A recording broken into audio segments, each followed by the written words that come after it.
편안한 저녁 보내고 계십니까? 뉴스와이드, 저는 이상훈입니다. 의대 증원에 반대해 서울의 빅5 병원 전공의들이 집단 사직을 한다고 밝혔습니다. 정부는 업무 개시 명령을 일단 내리고 응하지 않으면 의사 면허 자체를 박탈할 수 있다는 입장인데요. 당분간은 절대 아프면 안 되는 거냐, 이런 한탄이 지금 곳곳에서 나옵니다. 자, 그리고 총선이 복수혈전이 돼버린 걸까요? 누구를 저격하고 누구를 타도하기 위해 총선에 출마하고 창당을 하는 사람들이 잇따르고 있습니다. 가장 공적인 무대가 바로 선거인데 이제는요, 사적인 복수와 명예 회복의 도구가 되고 있습니다. 자, 잠시만 채널 고정하시면 저는 바로 돌아오겠습니다.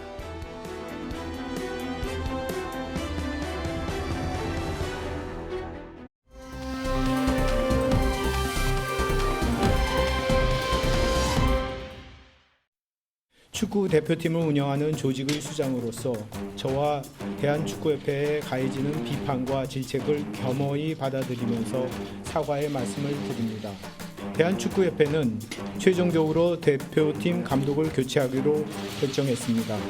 클린스만 감독은 대표팀의 경쟁력을 이끌어내는 경기 운영, 선수 관리, 근무 태도 등 우리가 대한민국 대표팀 감독에게 기대하는 지도 능력과 리더십을 보여주지 못했습니다. 2026년 북중미 월드컵 2차 예선에서 사령탑을 교체하기로 결정했습니다. 차기 대표팀 감독에 관해서는 국적이나 아니면 그런 거에 대해서는 아직 상의된 바 없고, 전력 강화위원장이 구성해가지고 조속히 대표팀 감독을 선임할 예정입니다. 클린스만 감독, 결국에는 경질됐습니다. 여론이 들끓었죠. 그런데요, 경질 결정 이후에 남아있는 과제는 굉장히 굵고도 짙습니다, 지금. 여러 가지 지적 계속 받고 있거든요. 일단 오늘 정몽규 축구협회 회장이 직접 나와서 결정사항 경질합니다라는 걸 발표한 거죠. 그런데 그거 앞서서 몇 시간 전에 클린스만 감독, 지금 미국에 있잖아요. 본인의 SNS상에 뭔가 글을 좀 올립니다. 화면에 있습니다. 이게 원래 영어로 쓴 건데 이제 번역을 저희가 해놨거든요. 여기 보시면은 이렇게 써놨어요. 아시안컵 준결승에 진출하게 보내주신 모든 성원에 감사한다. 준결승 간 게 자랑스럽다는 뜻 같죠? 그리고요, 지난 12개월 동안 본인이 이제 이 축구팀을 맡은 기간이에요. 13경기 연속 무패 놀라운 여정에 감사한다. 그러면서 keep on fighting. 저 팔뚝은 뭡니까? 저거 지금 그려있는 거. 이렇게 표시를 했습니다. 박자라 축구 해설위원 오늘도 좀 자리하고 계신데요. 일단 저 글 해석 좀 해주세요. 이거 무슨 뜻으로 저런 글을 올린 걸까요? 해석에 앞서서 굉장히 불쾌합니다. 아, 불쾌합니까? 대한축구협회에서 공식적으로 클린스만 감독의 경질을 발표하기 이전에 예, SNS 글이 먼저 올라왔거든요. 그렇습니다. 심지어 댓글도 달 수 없는 글이었습니다. 오. 내용을 제가 자의적으로 해석을 해드린다면 예. 본인은 잘못하지 않았다. 본인은 무능하지 않다는 얘기고요. 오. 아시안컵에서 준결승에 올라간 날 경질했다. 그리고 13경기 무패를 얘기를 했잖아요. 1년 전에 우리나라는 월드컵에서 예. 우루과이와 대등하게 싸우고 포르투갈을 잡는 그런 훌륭한 팀이었습니다. 예. 그런 팀을 물려받아서 엘살바도르와 비기고요. 오. 그리고 아시안컵에서 요르단이라든가 말레이시아 같은 팀과 사투를 벌이는 경기 결과를 가까스로 만들었거든요. 비긴 거죠? 가까스로 비겼는데 예. 그러한 결과를 모두 다 섞어서 누구와 어떻게 싸워서 무패를 이어갔는지에 대한 얘기는 없고요. 예. 단순히 그냥 결과만 나열해서 13경기 동안 패하지 않고 아시안컵에서 4강까지 올라간 나를 경질했다는 거죠. 저게요, 전혀 축구를 모르시는 분, 그리고 전혀 우리나라 관계 없는 분이 그냥 보면은 저 준결승이 월드컵인 줄 알겠어요. 월드컵 준결승 간지. 너무 그래서 매우 자랑스러운지. 불쾌하다는 이 마음을 지울 수가 없습니다. 그리고 keep on fighting은 뭡니까? 잘해봐라는 뜻 아닐까요? 잘해봐라. 그러니까 저거는 본인이 미리 경질될 거를 알고 난 떠납니다, 그 뜻으로 쓴 겁니까, 그러면은? 그러니까 이미 통보는 됐을 거라고 생각을 하고요. 아, 공식적으로 대한축구협회의 발표는 오후 2시 30분이었는데 예. 그에 앞서서 약 1시간에서 1시간 30분 전에 미리 게시물이 알려진. 올라왔기 때문에 아. 이미 통보를 받고 게시물을 올린 것으로 추정합니다. 그런데요, 이 클린스만 감독 2020년 독일 프로팀 감독을 잠시 맡았잖아요. 짧게 아주. 근데 그때도 뭐 떠나면서 페이스북을 통해서 사퇴 통보하고 떠났다면서요? 당시에는 SNS 라이브 방송 도중에 예. 홧김에 사임을 했습니다. 아, 원래는 사임한다는 의사가 아니었는데. 하도 팬들이 많이 뭐라고 해서 홧김에 사임을 했고요. 예. 그렇게 해서 대한민국 대표팀에 부임했을 때 기자들이 이제 당시 사안에 대해서 물었습니다. 예. 그럴 때 클린스만 감독의 답변이 본인은 많은 교훈을 얻었고 예. 사람은 거기서 바뀌어야 된다 이런 얘기를 했는데 예. 사실 저는 당시에도 제가 말씀을 드렸습니다만 오. 섬찟했거든요. 오. 거기서 사람이 변한다는 거는 사임은 하지 않겠다라는 뜻으로 해석이 돼서 예. 좀 무서웠는데 결과가 결국에는 이렇게 됐습니다. 아. 오늘 축구협회가 최종 결정을 했어요. 그리고 어제는 사실은 축구협회 한 조직에서 그 구성원들이 논의하고 경질 건의를 했잖아요. 어제 발표 내용 중에 클린스만 감독의 문제점을 지적한 대목이 있습니다. 거기에 딱 두 가지만 핵심적으로 지목을 하거든요. 그 내용 다시 한번 들어보시죠. 전력 강화 위원들은 그 부분을 중점적으로 이야기를 했고요. 클린스만 감독은 그 부분에서 인정을 하지 않았습니다. 그 내용도 클린스만 감독이 직접 이야기를 했고, 그 자세한 사항은 선수단 중에 불화가 있었다. 그 부분에서는 그게 이제 경기력에 영향이 되었다라고 그렇게 말씀을 하셨습니다. 핑계를 댄 것보다는 그것 때문에 경기력이 안 좋았다. 그 이야기를 했습니다. 자, 황보관 부장은 좀 순화해서 표했지만 핵심은 그거예요. 전술이 부재한데 인정하지 않은 거예요. 근데 축구협회는 전술이 없었다고 본 거고요. 그리고 패배를 선수 탓을 하는 걸로 지금 판단을 봐요. 여론도 그렇게 보고 있거든요. 그럼 두 가지가 가장 문제점으로 나왔는데 이건 경질됐어요.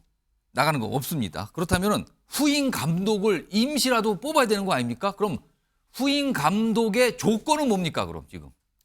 다시 이제 감독 선임에 대해 올바른 프로세서를 정립하는 게 시급합니다. 예. 물론 오늘 이 경질사에서 정몽규 회장이 클린스만 감독이 독단적으로 자신의 독단에 의해서 선임이 된 게 아니라 정상적인 프로세스에 의거해서 예. 클린스만 감독이 선임됐다고 얘기를 했거든요. 그 설명을 내놨어요, 오늘. 근데 그 얘기인 즉슨 프로세서 자체가 엉망이었다는 뜻밖에 되질 않습니다. 그런 프로세스를 굳혔지만 그렇다면 그럼에도 불구하고 이렇게 된 거는 그 프로세스 자체가 문제 아니냐 지금. 왜냐하면은 60명이 넘는 후보군이 있었고 거기서 추려서 클린스만 감독이 선임이 됐다는 건데 그렇다면은 클린스만보다 못한 감독 60명이 있었다는 거죠. 대한민국 대표팀에 지원서를 냈다는 거잖아요. 그런 셈이 되네요. 네, 그런 셈이 되는 거기 때문에 사실 전 세계에서 클린스만 감독보다 못한 감독 60명을 찾는 게 훨씬 더 어려운 일입니다.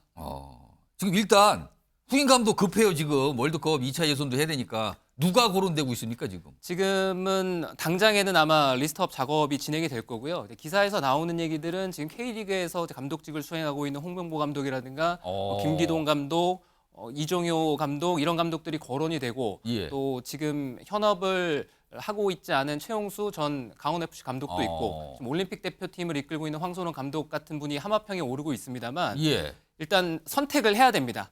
바로 빠른 시간 내에 감독을 선임해서 3월 A매치부터 벤치에 동행을 시킬 것이냐 아니면 워낙 3월 A매치 이 월드컵 2차 예선까지 시간이 부족하기 때문에 예. 또 서두르다 보면은 졸속으로 감독이 선임될 수가 있잖아요. 그렇기 때문에 어느 정도 시간을 두고 갔대 3월 월드컵 2차 예선이 진행되기 전까지 일단 감독은 결정을 하고 예. 벤치에 동행을 시키지 못하더라도 3월 A매치에는 우리 대표팀의 경기를 직접적으로 관찰할 수 있게 이렇게 하는 방안이 있고 여러 가지 안이 있습니다만 중요한 건 예. 일단 우리 대표팀을 잘 이끌 수 있는 좋은 감독을 선임을 하는 게 먼저고요. 그것은 시간이 어느 정도 걸린다고 하더라도 예. 조속히 졸속으로 결정될 문제는 아니라고 생각합니다. 이번에 만약에 또 후임으로 외국인 감독을 뽑을 경우에는 약간의 거부감이 있지 않을까요? 이런 상으로요? 외국인 감독이 어떤 감독이 되느냐가 중요할 것 같습니다. 그러니까 국내 감독, 외국인 감독 모두 다 장단점이 있는 상황이기 때문에 예. 어떤 분을 선임하더라도 아마 얘기는 많이 나올 겁니다. 여론이 갈라질 수가 있고요. 그래서 장단점이 있다고 말씀을 이제 드려야 될 것 같고 예. 이런 장단점이 있기 때문에 논란을 최소화시킬 수 있도록 정말 강력한 리더십을 가지고 있는 그리고 결과물을 어느 정도 만들어낸 감독을 데리고 오는 게 중요하겠죠. 클린스만 감독은 일찌감치 미국으로 떠났죠. 지금 미국에 있어요. 그리고 이제 경질됐습니다. 그런데 남아있는 게 바로 돈 문제입니다. 위약금 얘기죠. 화면 좀 보겠습니다. 클린스만 감독이 우리나라에서 이번에 경질됐잖아요. 그럼 위약금이 본인이 받을 게 한 70억 된다 그래요. 그리고 외국인 코치진 포함하면 한 100억 정도를 위약금을 내야 된다는데 이분 전례가 있습니다. 지금 화면에 보시면 위르겐 클린스만 전 축구 대표 감독, 전이라고 빨리 썼습니다, 지금. 근데 옆에 보면 2010년 미국 축구 대표팀 감독도 했었거든요. 당시에도 경질됐는데 위약금을 미국 쪽에서 82억 정도 줬다 그럽니다. 그러면은 위약금 앞서서 82억 받고요. 요번에 본인이 70억 받아서 합하면은 150억이 넘어요. 그래서 지금 무슨 얘기가 나오냐면 이쯤 되면은 이거 위약금 재테크 아니냐, 지금. 재테크 수준이 아니라 거의 치부 수준 아니냐, 지금. 이런 말도 좀 약간 비판적으로 나오고 있습니다. 지금 송영훈 변호사 나와 계신데요. 원래 송영훈 변호사가 이제 국민의힘 소속이라서 원래 정치 논평 하시러 나오셨는데 변호사시니까 제가 좀 이 관련 내용을 알고 계실 것 같아서 질문 좀 드릴게요. 이거 위약금 좀 깎을 방법 없습니까? 결론부터 말씀드리면은요, 우리는 클린스만 감독이 명예를 중시하는 분이거나 아니면 앞으로 잘 되기를 바라야 됩니다. 무슨 얘기냐면요. 그러니까 본인이 명예를 굉장히 중시하는 인품이 있는 분이기를 바라거나 아니면은 지금 경질됐지만 아주 잘 풀려서 또 다른 팀을 맡거나 이런 뜻입니까? 그렇습니다. 빨리 새로운 팀을 맡아서 거기서 소득이 좀 발생해야 될 것 같습니다. 이게 왜 그러냐면요. 일단은 클린스만 감독은 독일과 미국 복수 국적을 갖고 있잖아요. 그래서 한국에 있는 대한축구협회하고 계약을 체결할 때 그 계약을 규율하는 법을 한국법으로 정했는지 혹은 독일법이나 미국법으로 정했는지 이것부터가 관건입니다. 그 계약의 기준이 되는 중거법이 과연 어느 나라 법인가? 그렇습니다. 그런데 계약에 이제 비밀 유지 조항이 있기 때문에 그 계약서가 공개가 된 적이 없어서 사실 이걸 정확히 알 수가 없거든요. 이 계약의 중거법이 만약에 한국법이라면 축구 감독과의 계약은 위임 계약으로서의 성격을 일부 갖고 있기 때문에 위임 사무를 어떤 수행한 경과에 비춰서 보수가 너무 과도하다. 그럴 때는 위임 사무의 보수를 감액할 수 있다는 법리에 따라서 그 위약금의 감액이 쉬워집니다. 그런데 클린스만 감독의 지금 행태를 봤을 때는 한국법을 중거법으로 계약하는 데 동의했을 가능성이 별로 없어 보이죠. 그렇다면은 미국법 또는 독일법 또는 뭐 유럽의 어느 나라 법 뭐 이런 겁니까? 이게 보통 이런 종류의 국제 감독 그 계약을 체결할 때 오로지 FIFA 규정에 의해서만 해석되고 적용된다 이런 조항을 넣는 경우가 있습니다. 왜냐하면 중거법에 관해서 합의가 힘들기 때문에 그러면은 이게 이제 분쟁 해결 절차도 FIFA의 그 분쟁 해결 절차에 따르게 되고 거기서 이제 불복하게 되면은 그 스위스에 있는 스포츠 중재 재판소로 가게 되거든요. 그런데 이제 그 스포츠 중재 재판소의 선례에 비춰 보면은 사실은 대한축구협회가 좀 유리하기가 어려울 수 있습니다. 계약 자체가 그렇게 된 거 아니냐? 그렇죠. 왜 그러냐면요. 이게 지금 그 스포츠 중재 재판소에서 선례에서 뭐라고 하냐면 나쁜 결과를 어떤 경질 사유로 삼을 때는 그 나쁜 결과라고 하는 것은 대단히 명확하게 특정되어 있어야 한다고 합니다.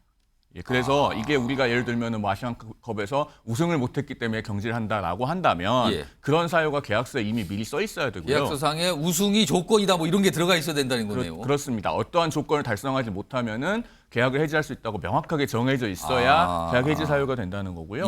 안 그러면은 그 계약은 기간이 준수되어야 한다는 취지의 그런 선례들이 있습니다. 그래서 대한축구협회가 유리하기 어려워 보이고요. 다만 이제 우리가 위약금이라고 불리는 것은 잔여 연봉이거든요. 그 잔여 연봉은 크게 세 가지를 빼고 계산을 하게 됩니다. 첫째는 클린스만 감독이 예를 들면 다른 클럽이나 다른 대표팀을 맡아서 거기서 연봉이 발생했으면 그 소득은 빼고 계산합니다. 그다음에 본인이 재취업을 할 수 있었는데도 고의적으로 얻지 않은 소득이 있었다면 그것도 빼고 계산해야 된다는 게 지금 스포츠 중재 재판소의 사례입니다. 그러니까 빨리 다른 팀을 맡으면 좀 나아지는 거네요. 우리가. 그렇죠. 그리고 클린스만 감독이 그 경질됨으로 인해서 본인이 세이브한 비용이 있으면은 그것도 빼고 계산해야 된다고 하는 것인데 이 마지막 부분은 사실 비용이 그렇게 크진 않을 것 같습니다. 그래서 지금 대한축구협회가 좀 쉽지 않은 상황에 놓여 있을 걸로 추정이 되고요. 물론 이건 계약서 공개되지 않았기 때문에 추정이 되고 그래서 클린스만 감독이 명예를 중시하는 사람이거나 예를 들면은 자기 스스로 그렇죠.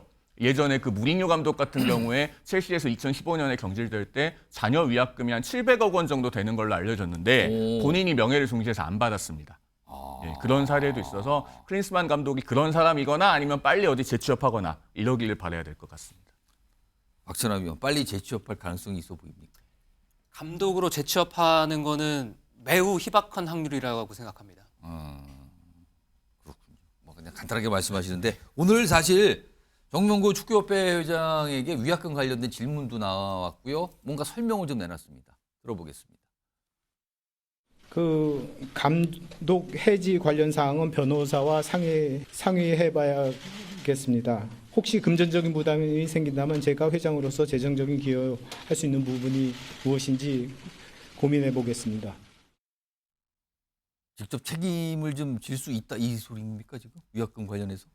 확실하게 얘기를 안 했기 때문에 어떻게 해석을 해야 되는지 잘 모르겠습니다만 저 얘기가 나온 게 클린스만 감독이 선임된 이유 자체가 프로세스를 건너뛰고 정몽규 회장의 독단에 의해서 선임이 된 거 아니냐 이런 의견이 있어서 아마 거기에 대한 답을 한 것 같거든요. 네, 그래서 클린스만 감독이 경질이 되면은 위약금이 발생을 할 것이고 그 위약금은 대한축구협회가 낼 것이 아니라 누군가의 독단에 의해서 선임이 됐다면 그 결정을 한 사람이 비용을 지불하는 게 맞지 않느냐 이런 의견에 대한 답인데 재정적 기여 고민 이렇게 나온 거예요 그 답이. 기여를 고민한다고 하셨지 한다가 본인이, 아니네요. 한다고 안 하셨으니까 좀 지켜봐야 될 문제라고 봅니다. 일단 모르겠습니다. 축구협회 회장으로서는 억울한 점도 있을 수 있지만 여론의 시선, 많은 얘기는 아니 클린스만 감독 선임 자체가 지금 축구협회장의 책임이 가장 큰 거 아니냐 이게 강한 시선이거든요. 그래서 그럴까요? 화면 좀 보겠습니다. 우리 대표팀 서포터즈 붉은 악마 이렇게 불렸죠. 축구협회에 요구한다. 뭐 한국 축구를 이렇게 퇴보 붕괴기로 이끌은 정몽규 회장이야 지도부의 전원 사퇴를 요구한다. 대한축구대표 서포터즈가 이게 그렇게 굉장히 강한 이게 뭐 뭉치기도 잘하고 뭐 이런 지금 조직 아닙니까? 근데 저렇게 이 서포터즈가 저렇게 요구하는 거예요. 회장이야 지도부의 전원 사퇴를 요구한다. 뒤에서 나오는 게 정몽규 회장은 그냥 가만히 있는 겁니까? 간단히 말씀드리면 사퇴 안 하십니까? 이런 거예요 지금요. 관련된 얘기도 해놨습니다. 들어보시죠. 뭐 종합적인 그 책임은 뭐 축구협회 그리고 저에게 있다고 생각이 됩니다. 저는 2018년도 축구협회 그 총회 때 회장 임기를 4년까지 제한하도록 협회 정관을 바꾼 적이 있습니다. 그런데 그 당시 그 대한체육회와 문체부에서 이 조항을 승인하지 않았었습니다. 그걸로 대답을 가름하겠습니다. 박찬하 위원 가름한다 그러는데 잘 모르겠거든요. 무슨 뜻입니까? 대답을 굳이 하지 않고 예. 문화체육부와 대한체육회에서 인정하지 않았다고 대답을 했다. 그게 무슨 소리입니까? 인정하지 않았다는 게 뭡니까 그게? 그러니까 4번까지 할 수 있다고 정관을 바꿨는데 예. 그 정관을 상위 부서인 대한체육회라든가 문체부에서 승인을 해야지 그게 해결이 되는 거잖아요. 예. 그 승인을 하지 않았다는 거죠. 그러면은 4번 못 한다는 뜻입니까? 못한다는 뜻인데 저 역시도 아마 3년임 때도 그랬고 4연임 때도 그랬고 예. 특별 조항에 의거해서 대한축구협회장을 계속해서 이제 수행하는 걸로 해석의 여지가 있는 조항입니다. 네, 그렇기 때문에 저 역시도 확실하게 안 하겠다고 말을 하셨으면 예. 네, 그게 오히려 더 지금의 어떤 들끓는 여론을 잠재우는 데 있어서는 도움이 4연임 되지 않을까 관련해서 뭐 싶은데요. 조항을 바꿨는데 그게 문체부 등등등에서 승인이 안 나왔다. 그걸로 가름한다. 모호한데요. 이렇게 듣기에 따라서는 조금. 아마 바라는 해석은 이런 쪽이겠죠. 문화체육부와 대한체육회에서 승인을 안 했기 때문에 예. 4연임을 하고 싶어도 할 수가 없다. 그럼 나머지 임기는 계속한다 이 뜻입니까 그럼? 지금은 그렇게 봐야 될 것 같습니다. 그러면 만약에 뭐 연임 문제는 별도로 하고요. 지금 잔여인가 좀 남아 있거든요. 그렇다면 아무도 이거에 대해서 사퇴 안 하면은 아무도 책임을 안 지는 겁니까? 책임을 이제부터 어떤 식으로 져야 되는지 바라봐야 될 것 같고요. 그리고 이제 감독이 왜 선임이 됐는지 기자회견 이제 마지막쯤에 답변을 하셨는데 예. 프로세서에 의거해서 정상적인 절차에 의거해서 여러 이제 감독 후보군들이 있었고 그 후보군 중에서 추려서 크린스만 감독을 선임했다고 했잖아요. 예. 제가 서두에 이제 프로세서 자체를 다시 정립하는 게 중요하다라고 말씀을 드린 게 그렇다면은 프로세서 자체가 지금 엉망이라는 거고요. 그러니까 새 감독을 뽑을 때는 우리가 여러 가지 고려 사항들이 있잖아요. 예. 그러니까 지난 월드컵에서 우리는 성적을 냈습니다. 예. 그런데 대회를 다시 돌아보는 시간이 필요하고 우리가 지난 대회를 돌아봤을 때 이러한 부분들이 잘 됐고 이러한 부분들이 미흡했으니까 어떤 것을 계속 발전 보완시킬 것인지 그리고 부족한 부분을 예. 어떻게 채워야 될 것인지 그런 이제 고려를 해서 새 감독을 선임했어야 되는 거잖아요. 그러니까 유능한 사람이 맞서야 되고 예. 그리고 그런 업무를 담당을 해봤던 할 수 있는 사람을 뽑았어야 되는데 예. 크린스만 감독은 사실 그러한 조건에 그 어느 것 하나도 부합되지가 않거든요.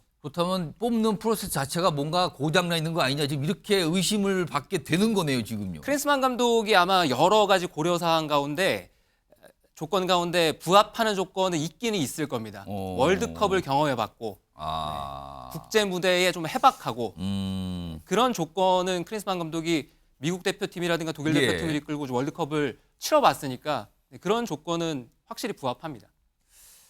지금 이 사안이 정치권에서도 관심 있게 보면서 정치권 인사분이 축구협회 회장에 관해서 얘기를 한 게 오늘 좀 나왔어요. 그 목소리부터 좀 들어보겠습니다. 우리 축구 팬들이 보기에는 너무 배가 불렀구나 이거. 축구 협회도 그렇고 크리스만 감독 문제도 그렇고 저는 전향적으로 다 국민 여론에 따라서 처리를 해야 된다고 보고요. 축구 협회도 한번 들여다봐서 혁신할 것은 혁신을 해야 된다고 생각합니다. 정명구 회장 사퇴 이 저는 정도. 그 부분도 포함해서요. 자, 이용호 의원이 국회 상임위 중에 하나인 문체위 소속이잖아요. 그러니까 관할을 할 수 있는 상임위 소속이라서 저런 얘기 좀 꺼냈는데 소영주 민주당 부대변인 나와 계신데요. 이거 사실은 보면은 국회 상임위를 열어서 따질 만한 사안으로 보십니까 일단? 매우 따질 만한 사안이죠. 근데 지금 상임위 열기엔 총선에 지금 다 몰두하고서 이게 되겠습니까 상임위가? 할 수는 있는데 집중은 못할 것 같아요. 현실적으로. 다들 마음은 지금 다른 데가 있어서. 뭐 또 지금 다 뭐 저기 지역 민심 표심 뭐 본인들 선거에 집중하다 보니 뭐 그제 뭐 법무부 장관 청문회도요.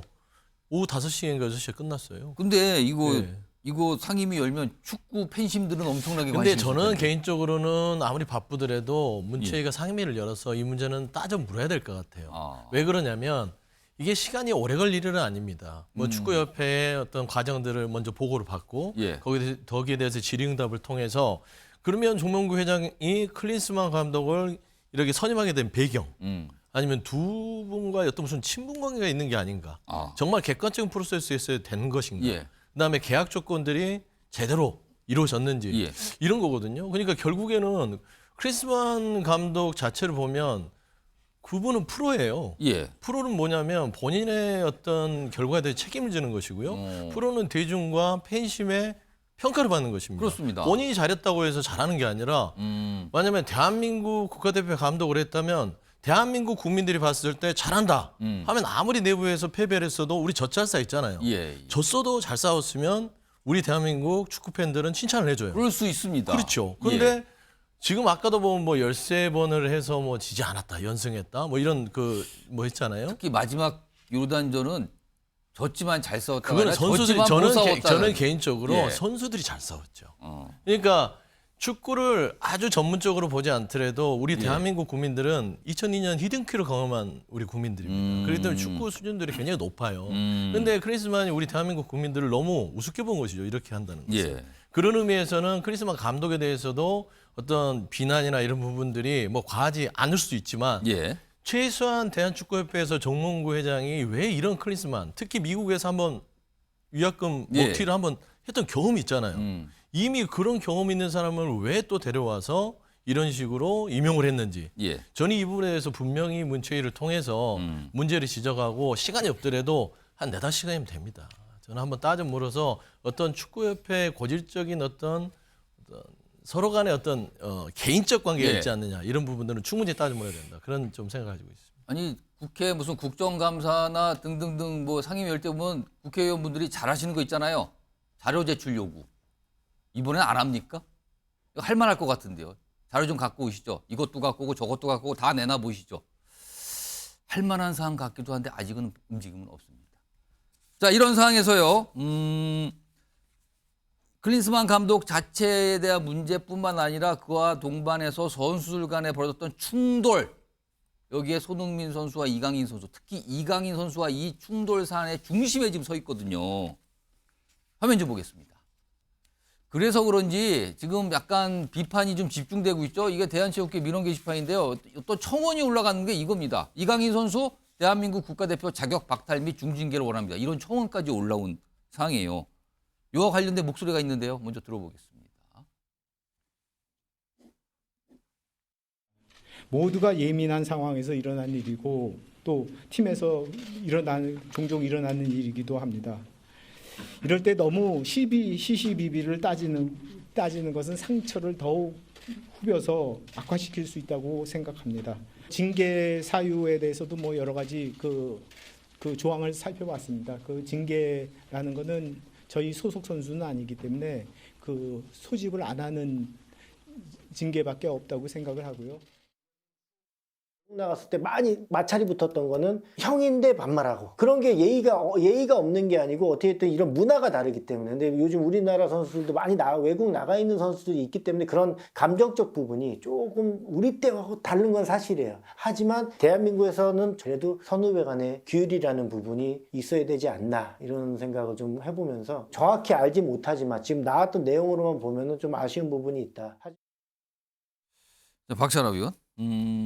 축구 지금 우리나라 대표팀 뭐 한정해 보면 선수들, 그러니까 선후배 선수 간의 위계, 질서 뭐 이런 게 좀 여전히 중요합니까 지금? 어떤 분위기인가요? 중요하다고 봐야 될 것 같고요. 그리고 어디까지 진실인지 저희가 확실하게 알 길은 없는 상황이기 때문에 예. 네, 이것이 사실상 바깥으로 이렇게 흘러나와서는 안 될 일이었는데 누군가의 제보에 의해서 기사가 작성이 됐고 예. 이례적으로 대한축구협회가 이것을 인정하면서 이렇게 일이 눈덩이처럼 커진 거잖아요. 그러니까 본인들이 시시비비를 가리게끔 선수들을 사지로 몰아놓고 시시비비를 가리지 말라고 얘기를 하는 건 그거는 참으로 무책임한 처사라는 생각입니다. 지금 이강인 선수에 대해서 아까 뭐 청원도 있었잖아요. 혹시 향후에 징계 또는 국가대표 소집에서 제외될 가능성 이런 건 좀 어떻게 봐야 됩니까?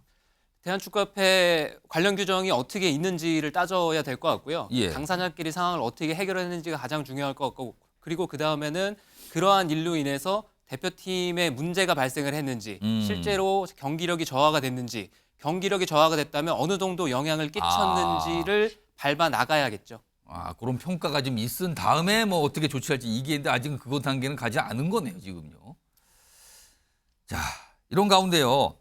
이게 불똥이 이럴 때는 엉뚱한 대로 뛰는군요. 화면 좀 보겠습니다. 여기 보면 이강인 선수가 모델로 나오는 광고들이 있어요. 그리고 광고하는 기업들이 있잖아요. 근데 그 기업들 SNS에 이런 글들, 광고 내려주세요. 모델 바꿔야 됩니다. 뭐 바꾸십시오. 불매. 막 이런 얘기가 나온다는데 김윤영 국민의힘 부대변인. 네. 이 기업들은 무슨 죄입니까 지금? 그러니까 기업들이 이강인 선수를 광고 모델을 쓴 기업들을 보면 이강인 선수가 가지고 있는 20대 젊은 어리지만 오히려 자기의 분야에서 당찬 모습 그리고 프로페셔널한 모습 때문에 그렇죠. 섭외를 했는데 그겁니다. 예. 지금 그래서 기업들도 보면 다 유행에 민감한 2030 남성들이 민감한 기업들이 광고를 많이 맡겼거든요. 근데 저희가 선거 여론조사에서도 보면 2030 남성들이나 여성들 같은 경우는 이슈에 굉장히 민감하게 반응하고 또 즉각적으로 반응합니다. 이번에도 굉장히 빠르게 반응하는 거예요. 그래서 굉장히 빠르게 반응하고 더 무서운 점은 이분들은 굉장히 냉정하게 반응을 합니다. 어느 선까지 이 정도까지는 이해해 주겠지가 아니라 정말 굴복할 때까지 오히려 자신들의 의지가 철회될 때까지는 자신의 뜻을 굽히지 않기 때문에 이제 이강인 선수가 굉장히 곤란할 거고 아까 위약금은 저희가 지금 대한축구협회가 위약금을 골치 아파하는데 이강인 선수 본인도 위약금 문제를 걱정해야 될 상황일 것 같습니다. 이게 여러 가지 복잡한 게 파생이 굉장히 많군요. 지금 이게 간단하지가 않습니다. 지금 이런 상황으로 가고 있습니다. 자, 뉴스와이드 첫 주제로 축구 관련 얘기 오늘 뭐 발표가 있어 전해드렸고요.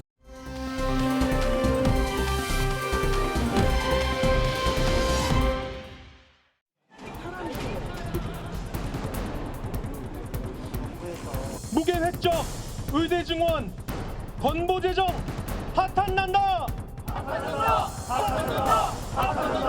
도서서 발언에 정리해 주십시오.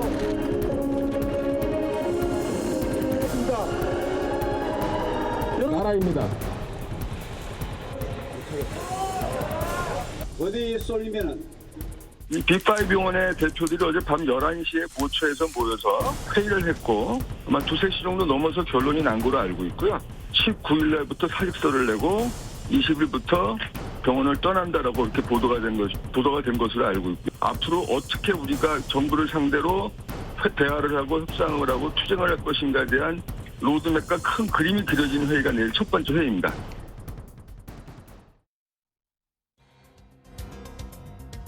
자, 이번 이슈 제목이 지금 바로 나왔는데요. 이게 무슨 소리입니까? 본질인 밥그릇 지키러 나와? 밥그릇 지키기가 본질이다? 이거 지금 의대 증원 문제로 의사 단체들과 그리고 여기에는 전공의 의대생까지 포함되어 있어요. 그리고 정부가 대치하고 있는 상황이거든요. 자, 이와 관련된 주제 지금부터 다뤄볼 텐데요. 화면 좀 보겠습니다.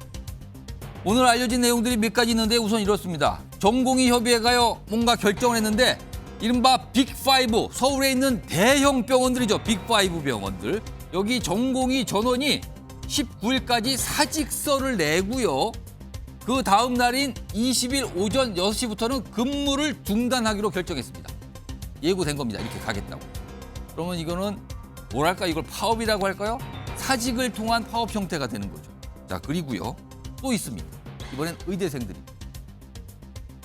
의과대학 대표자 회의 전국 35개 의과대학이 참여했는데 일단 여기서 결정이 나서 전국에 40개 의대가 있거든요. 전원 참여한답니다. 40개 의과대학 의대생들이 20일 동반 휴학계를 제출하기로 결정을 했습니다. 1년 동안 학교 안 다닌다는 겁니다. 어제 긴급회의했고요. 참석자 전원이 찬성을 했다고. 자, 그렇다면은 전공의들 그리고 의대생들 그리고 앞서서는요 의사 단체들이 지금 집회를 어제도 열었죠. 이런 모습인데 이와 관련해서 오늘 정부가 내놓은 어떤 방침, 정부 굉장히 초강경이거든요. 오늘 방침이 한 번 더 강조됐습니다. 들어보시죠. 이에 정부는 이 시간부로 전국 221개 전체 수련 병원을 대상으로 집단 연가 사용 불허 및 필수 의료 유지 명령을 발령합니다. 또한 금일 중 출근을 안 한 것으로 알려진 일부 병원들에 대해서는 현장 점검을 실시합니다. 진료를 거부한 전공의들에 대해서는 개별적 업무 개시 명령을 발령하고 이를 위반한 경우에는 상응하는 법적 조치를 할 것입니다. 2020년과 같은 구제 절차는 없을 것입니다. 정부의 방점은 2020년 상황하고는 다릅니다. 그때 아니거든요. 이렇게 강조를 누누이 하고 있는 상황입니다. 자, 그러면 지금 의사단체들, 의사들이 주장하는 의대 정원 증원에 반대하는 이유 뭐 많이 좀 알려졌는데 좀 정리해보죠. 4가지가 주로 꼽히는데 이겁니다. 의대 정원 확대는 의료 인력 과잉 공급을 초래한다. 그리고요. 의료비 지출 대폭 늘어 국민 의료비 부담 증가할 수 있다. 그리고요. 의사가 늘어도 의대 정원이 늘어도 필수 의료 선택 안 한다는 겁니다. 그러면은 예를 들어서 뭐 흉부외과 등 아주 중요한 수술을 하는 그런 쪽으로는 안 간다는 거죠. 마지막으로는 대학에서 교육시설 부족으로 의대 교육 질 하락할 수 있다. 이렇게 4가지 이유를 꼽고 있습니다. 서재원 민주당 대구시당 청년위원장 나와 계신데요. 이 4가지 이유 좀 어떻게 보십니까? 그러니까 의료계에서는 충분히 그리고 합리적인 문제 제기인 것인데 저것이 곧 의대 정원 확대 반대의 명분은 좀 부족하지 않냐는 것이죠. 그래서 의사 단체에서는 문제 제기를 할 수 있습니다. 그러나 그것이 곧 투쟁이라는 단어보다는 소통 그리고 해결이 돼야 된다고 생각하고요. 지금 의대 정원 확대도 정부에서 매년 2,000명을 서울 경기권에 집중해서 배치한다고 하면 의대 정원 확대에 대한 문제점이 있을 수 있죠. 그러나 지역별 맞춤형 인재로 해서 의료비 지출도 마찬가지입니다.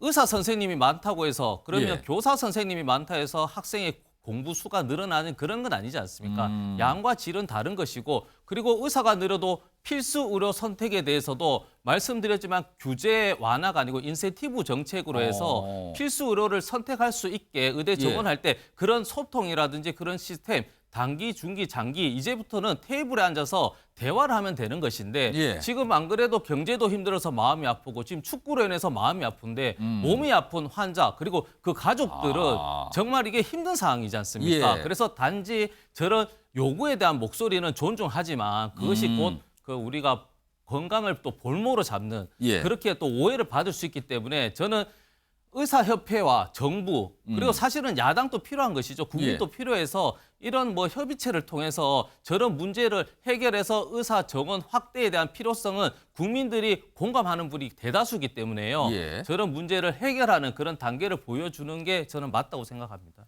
지금 이 사안과 관련된 여론조사 결과도 오늘 하나가 나와 있습니다. 의대 정원 확대에 대해서 어떻게 생각하냐는 그런 질문이 들어가 있는 여론조사 결과거든요. 화면 좀 보겠습니다.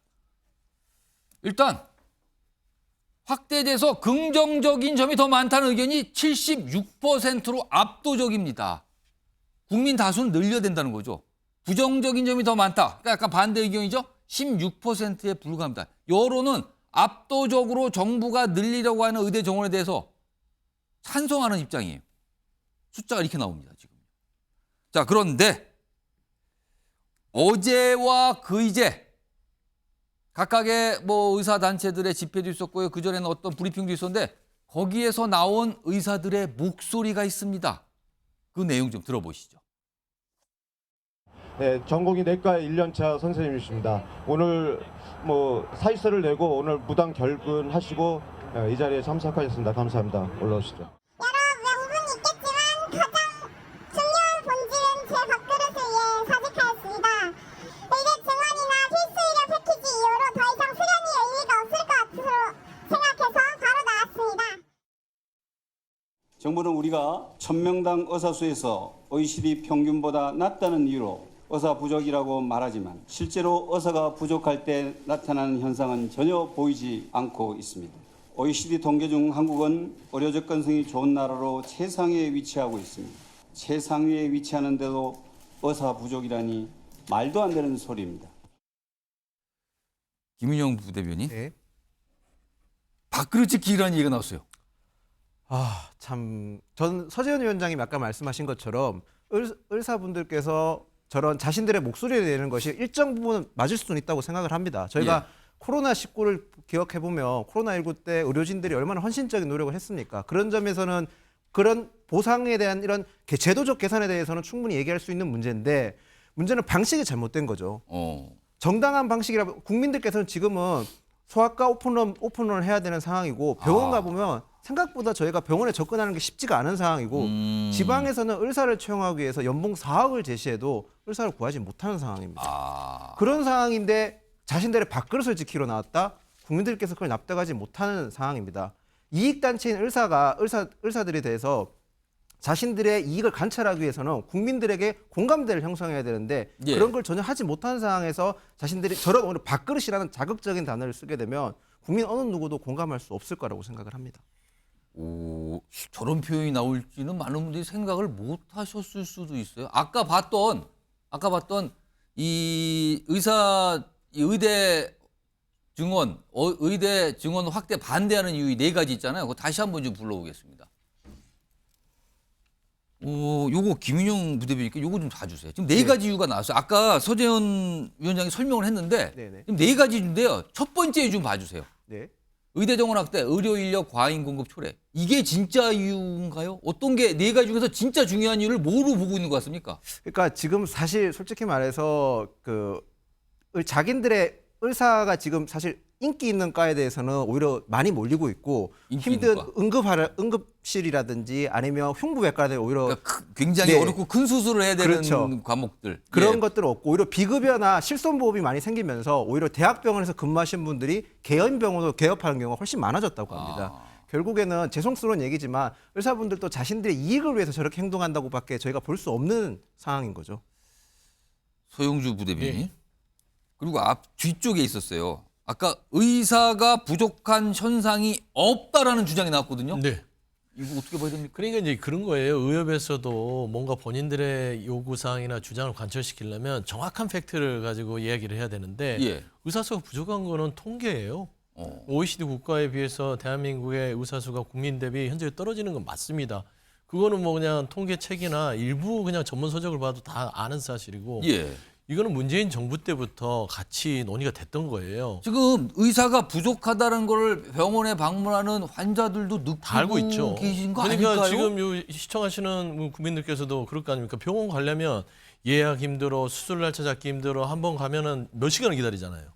그건 뭐냐면 그만큼 진료할 의사가 부족하다는 것이고 또 수도권 집중을 합니다. 그럼 의사가 부족하지 않다라는 주장의 근거는 이렇게 서울이나 경기도의 어떤 도시에 가보면은 개업한 의사 중에 특정 과목 의원이 많다 그 뜻일까요? 그러면은 그 뜻이겠죠. 그러니까 지나가면 병원들 많다. 특히 수도권 지역에 많다. 밀집 지역에 많다. 근데 특정과들 보면 굉장히 많이 있다. 많죠. 지금. 뭐 건물 하나에 뭐 두세 개씩 있으니까요. 근데 지방으로 내려가면 정말 의사들이 턱없이 부족합니다. 결국에는 국민이 수도권에만 삽니까? 그런 문제들을 해결하기 위해서 문재인 정부가 얘기를 했는데 아쉬운 점은 있어요.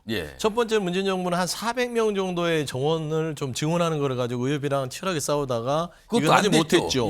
근데 좀 윤석열 정부는요 좀 거칠어요.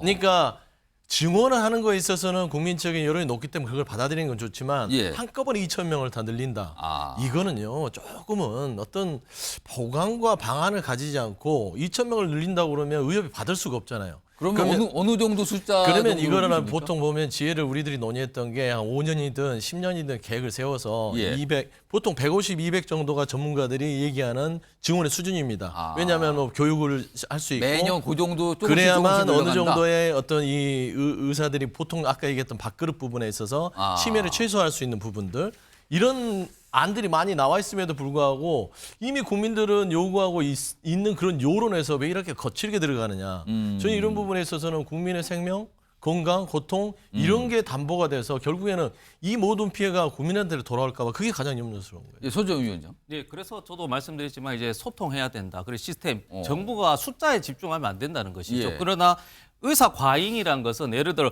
선생님은 과잉될 수 있죠. 앞으로 출생률이 없으니까 선생님 수는 줄어드는 게 맞죠. 당연히 학생 수가 없으니. 그러나 지금 최근에 모 정치인이 이제 무임승차 관련해서도 그렇지만 앞으로 이제 노령 인구 비중이 늘어나지 않습니까? 그러면 당연히 미래적으로도 의사에 대한 수요는 더 늘어나는 게 정상적인 환경이라면 정부에서도 그런 데이터, 즉 그 어떤 노인 인구 비중에 대해서 의사 수 그리고 말씀드렸지만 지방과 서울, 경기 도권에 현격한 차이가 있습니다. 그래서 아팠을 때 혹은 집에서 돌아갔을 때 그래 골든 타임에 대해서 오는 타이밍이라든지 수술로 인해서 혜택을 못 받아서 목숨을 잃은 것들이 사회적 비용이 상당하거든요. 그런 부분은 데이터가 있기 때문에 이걸 통해서 서로 협상은 아니더라도 대화를 통해서 해야 되는 것이고 교육시설 부족 이야기할 수 있죠. 그럼 교육시설 부족도 당연히 해야 되는 것이죠. 그럼 이런 부분은 요구가 아니라 당연한 인프라이기 때문에 정부는 말씀드렸지만 이런 의사단체가 반발이 아니고 이런 목소리를 당연히 듣고 이 목소리가 합리적이라 판단해서 해야 되는 것이 이걸 또 강경 그리고 또 이걸 불법 집회 이렇게 규정 짓고 강대강으로 하게 되면 이게 더욱더 해결을 실마리를 놓치는 것이죠. 자, 지금 일단 굉장한 대체예요, 지금요. 이런 상황인데 중간에 아까 제가 방송 시작 전에 말씀하셨지만 어떤 분들은 그러세요. 이럴 때 아프면 큰일 난다. 절대 아프지 말아야 된다. 병원 가면 안 된다, 이럴 때. 이런 것까지 말씀이 나오는데 다음에 준비된 목소리가 하나 있습니다. 역시 이제 의사단체 쪽에서 나온 목소리인데요. 하나 들어보겠습니다. 우리의 목표는 일방적인 대규모 의대 정원 증원과 필수 의료 정책 패키지를 원점 재논의 그리고 이러한 국가적 혼란을 야기한 책임자 문책임을 선언합니다.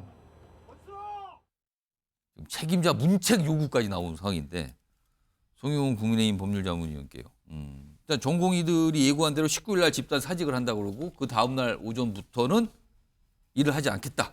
이게 됐거든요. 그 이후에 정부가 취할 수 있는 조치가 뭐가 있습니까?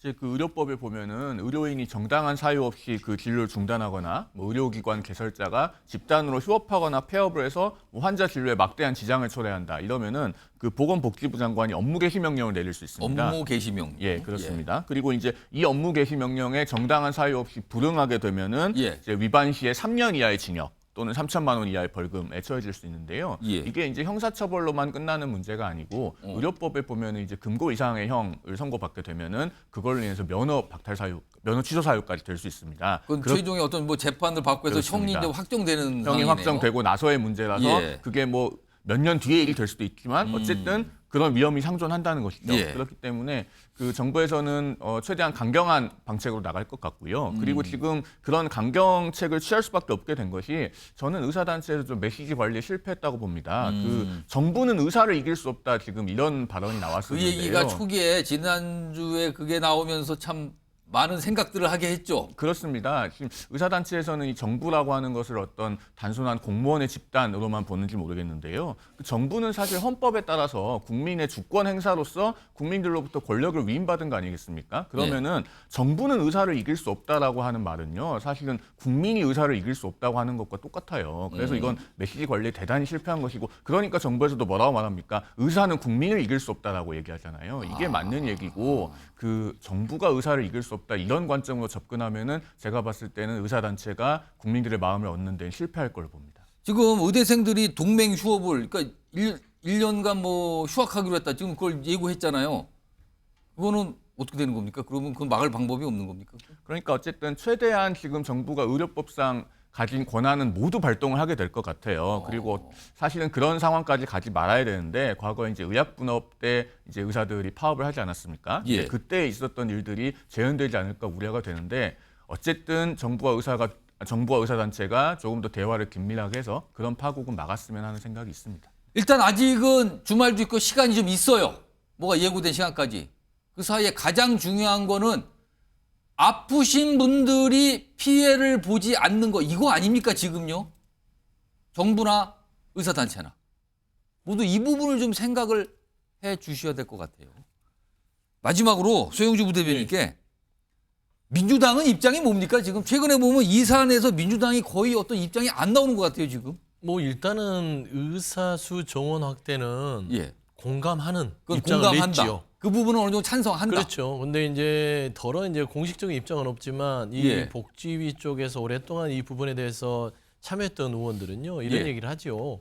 너무 좀 아까 제가 얘기했던 얘기입니다. 너무 급하다. 예. 그러니까 단계적으로 가면서 조금 의협을 달래가고 왜냐하면 국민의 여론 자체가 의사 편이 아니에요. 지금 아까 여론조사 결과 봤지만 그렇죠. 뭐 압도적입니다. 국민들은 지금. 압도적이기 때문에 이미 여론은 정부가 앞서 있고 그걸 기반으로 해서 의사단체를 잘 구슬려 가면서 예.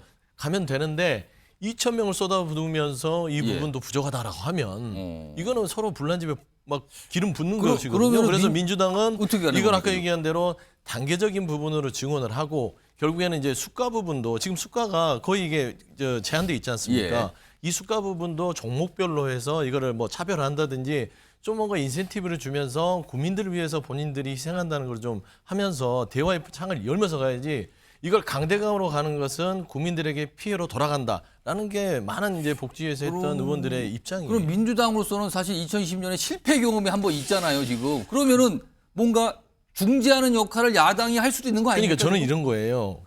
제가 아까 윤석열 정부가 거칠다고 하는 것은 이런 기저가 있지 않냐. 지금의 이 국민의힘과 윤석열 정부의 기저는 문재인 정부에서 못한 걸 우리는 해요. 그렇기 때문에 그냥 확 질러버리는 겁니다.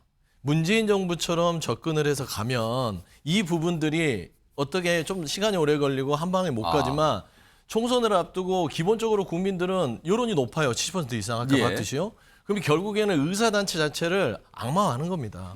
악마 프레임을 던져놓고 국민들이 원하는 방향으로 정부가 법적으로 짓눌러서 예. 우리는 강한 정부다. 국민에서 일한다. 이런 거를 던지면서 문재인 정부가 차별화를 하려는 예. 시도 때문에 정책 자체가 너무 거칠다. 그래서 저는 원하는 것들은 거치기 때문에 결국에는 의사단체가 준법 투쟁을 안 하는 거예요. 그런 과잉 어떤 수를 던지지 않습니까? 저는 이런 부분에 있어서는 정부도 조금 완급 조절을 하면서 준법 투쟁을 통해서 서로 대화하는 시간을 예. 하고 국민들의 생명과 건강 부분들은 피해를 최소화할 수 있도록 하는 방안들이 정부의 태도가 되지 않을까 그런 말씀을 하고 있습니다. 김민영 국민의힘 부대변인 어떻게 보세요? 그러니까 뭐 말씀하신 부분이 일간 타당성 있는 말씀은 맞는데요. 근데 그러니까 문재인 정부 때 못한 거 우리는 한다. 약간 이 논평을 해주셨는데. 그게 지금 사실 보면 문재인 정부 때 이 정책이 실패했던 것이 결국에는 의사단체란 이익단체인 동시에 기득권을 가지고 있지 않습니까?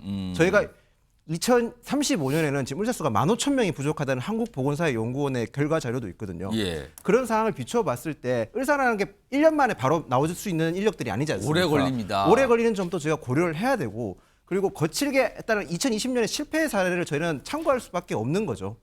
윤석열 정부 입장에서는 2020년 문재인 정부가 추진하다가 실패해서 단순하게 반대되는 입장에서 거칠게 하겠다. 그런 개념이 아니라 예. 실패했는 걸 반면교사 삼아서 예. 우리 윤석열 정부에서는 반드시 국민 의료에 필수적인 거기 때문에 해내겠다. 그런 걸로 봐주시면 좋을 것 같습니다. 예, 소재은 위원장도 발언기 요청하는데 제가 한 1분 드릴게요. 알겠습니다. 말씀하세요. 저는 문재인 정부가 실패했다고 생각하지는 않습니다. 그때 이제 코로나19 상황과 있었고 또 의사 선생님, 의사 단체에 대해서는 이야기한 것인데요. 그것이 저희는 신속과 말씀하신 강대강으로 해서 해결하는 것이 아니고 느림의 미학인 것이죠. 그걸 통해서 서로 어떻게 보면 협의점을 찾지 못했지만 그 이후에 계속 논의를 했는데 이제 정권이 바뀐 겁니다. 그러면 문재인 정권 때에서 목소리 나왔던 거, 의사단체에서 목소리 나왔던 것을 그걸 활용해서 이 윤석열 정부에서는 해결해야 되는 것이지 그걸 또 다시 강대강으로 해서 그때는 문재인 정부에서는 우리가 실패했지만 이번 정부에서는 의사들 목소리 죽이고 다 내가 강하게 하겠다라고 예. 하는 그런 자세로는 국정 운영에 대해서 또 국민들께서 어떻게 또 불안하지 않을까 그런 우려도 됩니다. 이게 아주 큰 현안으로 떠올랐는데 사실 국회가 좀 잘 좀 챙겨줘야 하는데 아까도 말씀하셨지만 축구 문제와 마찬가지로 국회가 지금 눈과 관심이 다른 데가 있어요. 지금 총선에가 있어요. 예, 그렇습니다. 지금.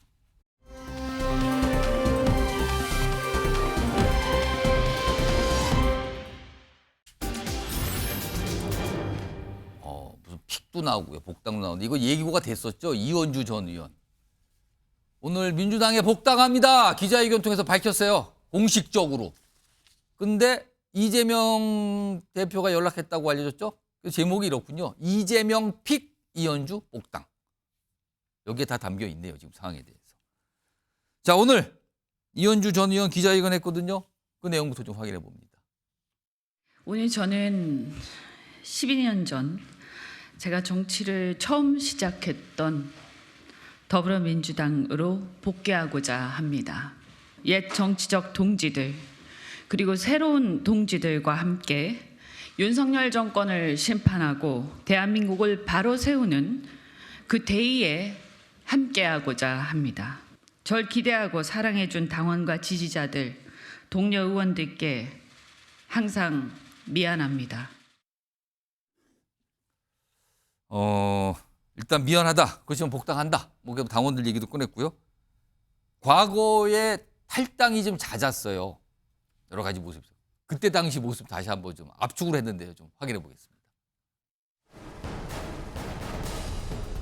대립을 통한 반사적 이익에 안주하는 것이었습니다.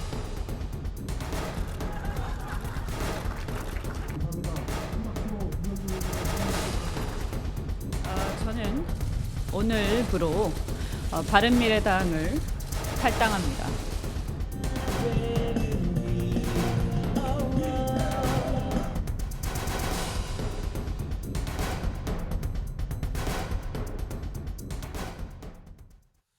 그러니까 이현주 전 의원이 따지고 보면 한 7년 만에 다시 민주당으로 돌아간 건데 그동안 거쳐갔던 뭐 입당 탈당 이게 좀 많이 있었는데 그 당들 좀 정리해봤습니다. 화면 보시죠. 화면 보시면 많네요. 많아 일단. 7년 만에 민주당 돌아온 이현주. 그 하단에 보면 당들이 많죠.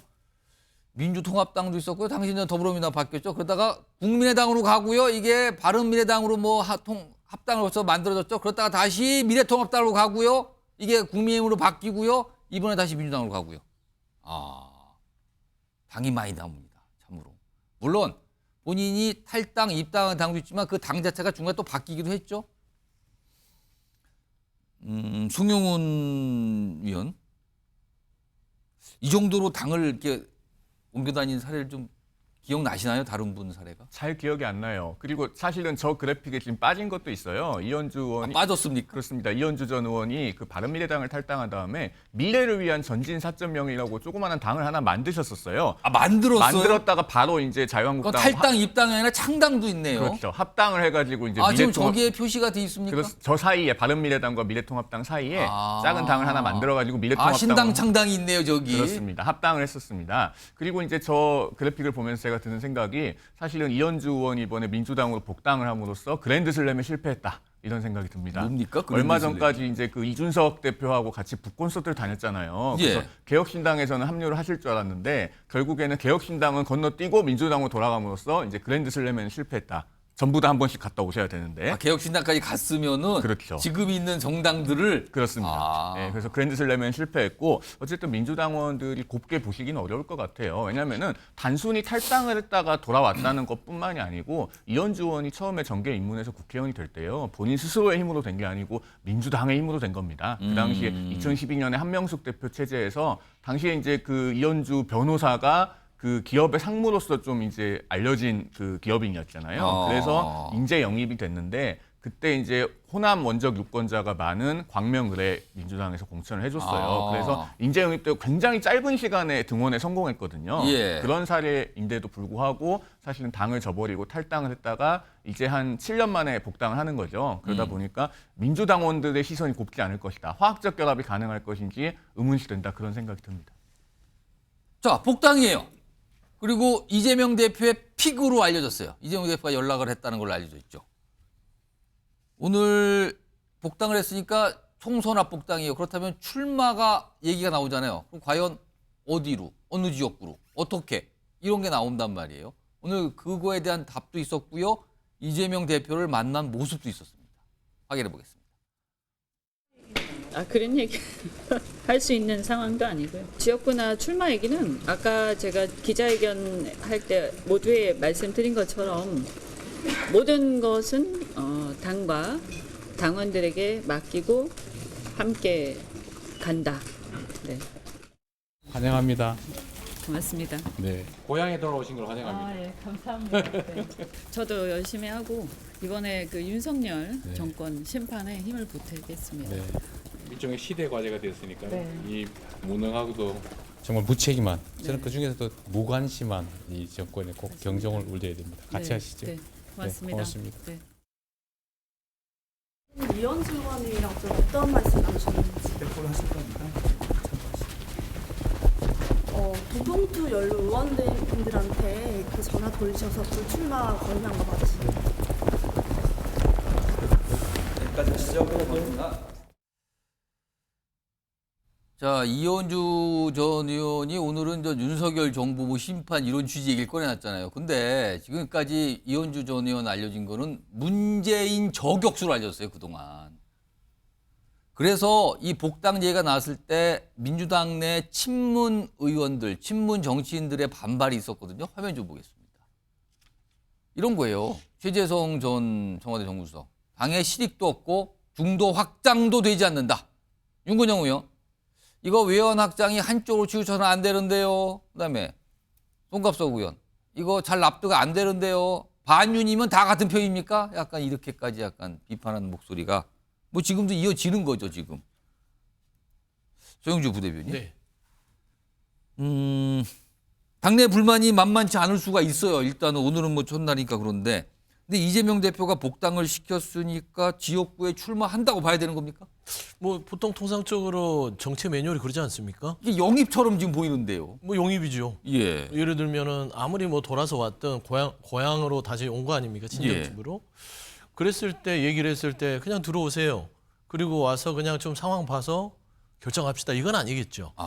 통상 이미 다 얘기를 정해놓고 가는 것이 게 통상 정치권의 매뉴얼이고요.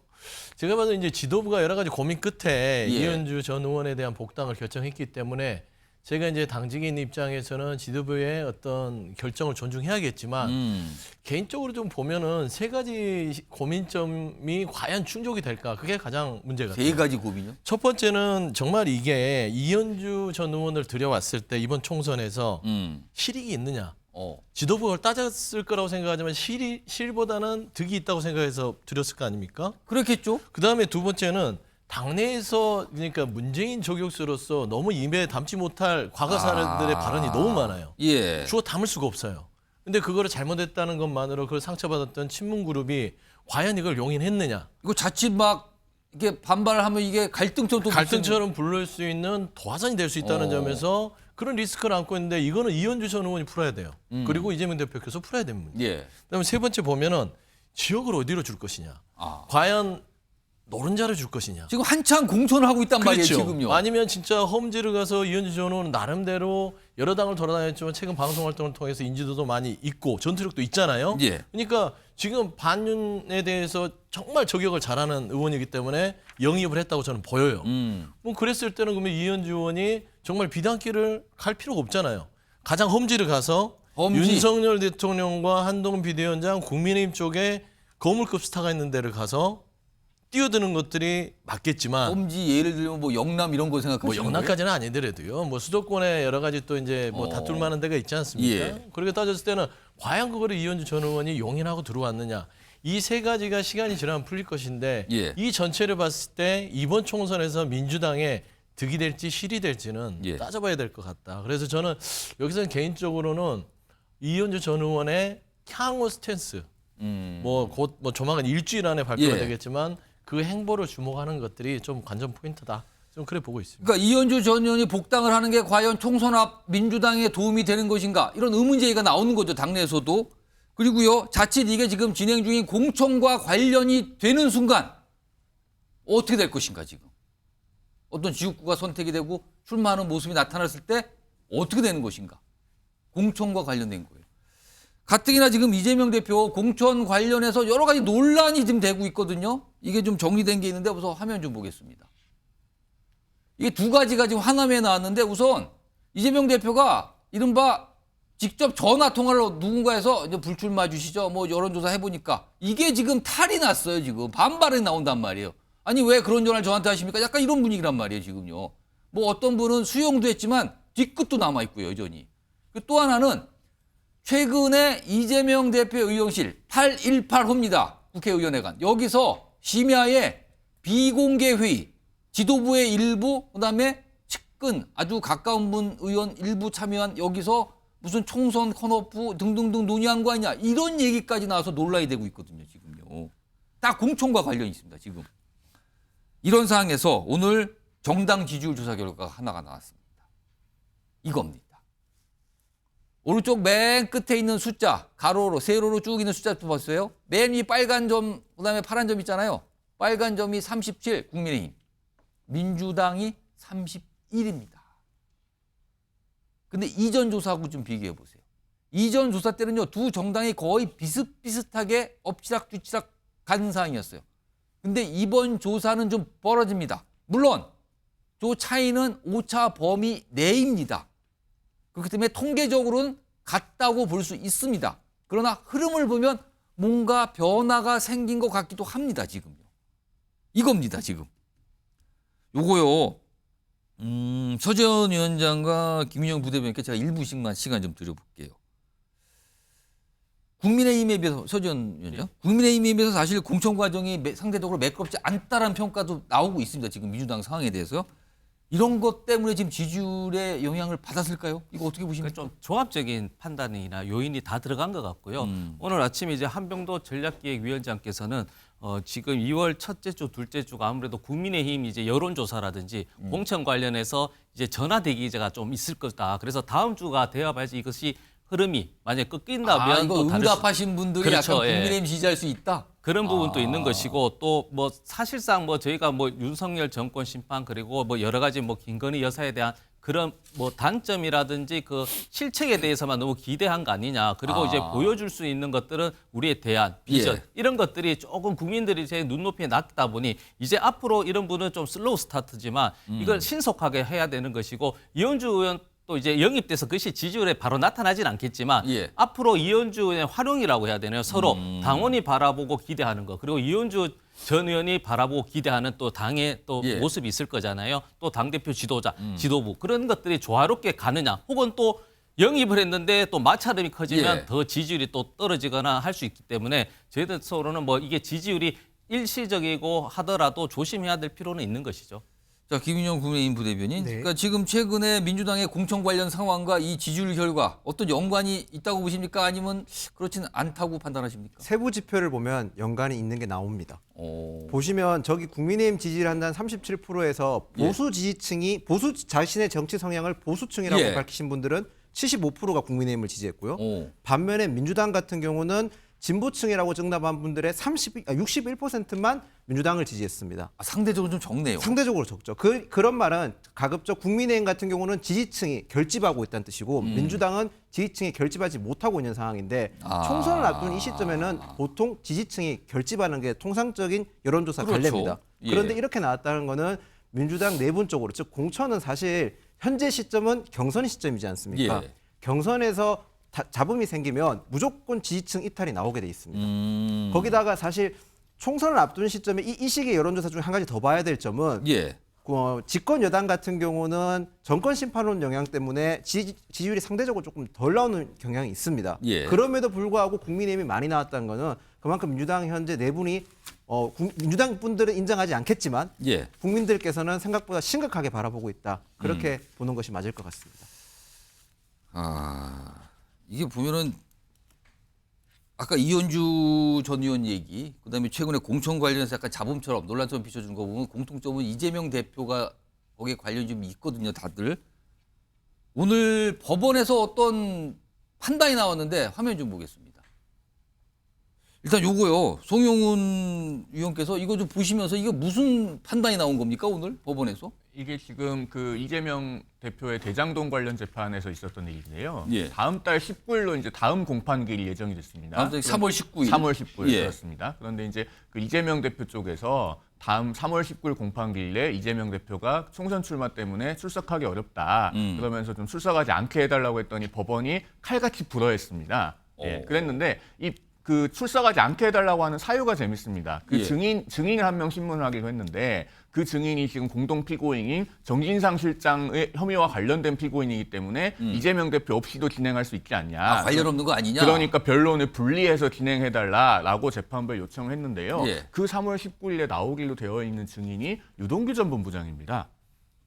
예, 그래서 지금 이재명 대표가 유동규 전 본부장하고 또 법정에서 마주하는 상황이 부담스러운 것이 아니냐 이런 해석이 충분히 나올 수 있고요. 근데 이유는 약간 총선 관련돼서 좀 일정 소화된 그런 이유도 된 겁니까? 그런데 그러면? 합리적인 이유로 보기가 어려워요. 왜냐하면요, 우리 공직선거법에 보면은 법정 선거운동 기간 중에는 국회의원 선거 후보자도 불체포 특권이 있습니다. 이거 국민들이 많이 모르실 건데요. 그 국회의원 선거 후보자도 법정 선거운동 기간, 그러니까 선거운동 기간 그렇습니다. 13일 동안에는 불체포 특권이 있는데 그 불체포 특권도 제한이 있습니다. 사형, 무기 또는 5년 이상의 징역이나 금고형에 해당하는 범죄를 범하였다는 의심을 받는 경우에는 그게 적용이 안 됩니다. 그런데 지금 이재명 대표가 그 대장동 관련 사건으로 재판을 받고 있는 그 특가법상 뇌물수수 혐의는 법정형이 무기징역까지 가능하거든요. 그렇기 때문에 그런 선거법상 불체포 특권이 적용이 안 되고 또 원래도 국회의원이기 때문에 사실 불체포 특권이 있죠. 하지만은 법정 선거운동 기간 내에 공판기일이 잡혔다면은 법원이 그런 점을 존중할 텐데 그건 아니네요. 이번 선거의 선거 기간 개시일은 3월 28일부터고 이 공판기일은 3월 19일이기 때문에 결국에는 별 정당한 이유 없이 재판에 출석하지 않게 해달라 이렇게 요청을 한 셈이 그래서 됐습니다. 오늘 법원이 출마는 출마고요, 재판은 재판입니다. 원칙대로 나오세요. 이렇게 얘기를 한 겁니다, 오늘. 이런 기사도 좀 있네요.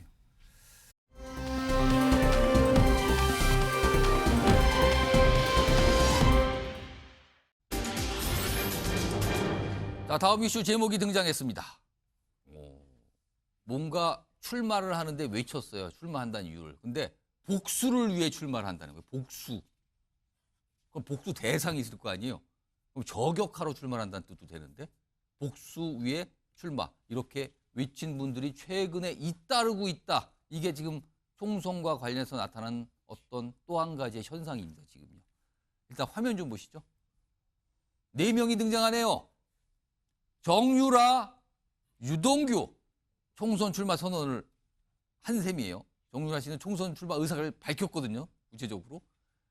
조국, 송영길 여기는 신당 창당이죠. 지금 한참 가고 있어요. 근데 이 네 분의 공통점이 있는데 일단 영상, 목소리 들어보시면 짐작할 수 있어요. 공통점을 보겠습니다. 저는 안민석 의원님 제 앞에 앉혀놓으면은 울면서 뛰쳐나가게 만들어드릴 수 있어요. 한번 제가 안민석 의원님 엄마 찾게 만들어드리겠습니다. 유동규가 자유통일당 국회의원 후보로 개항에 가겠습니다.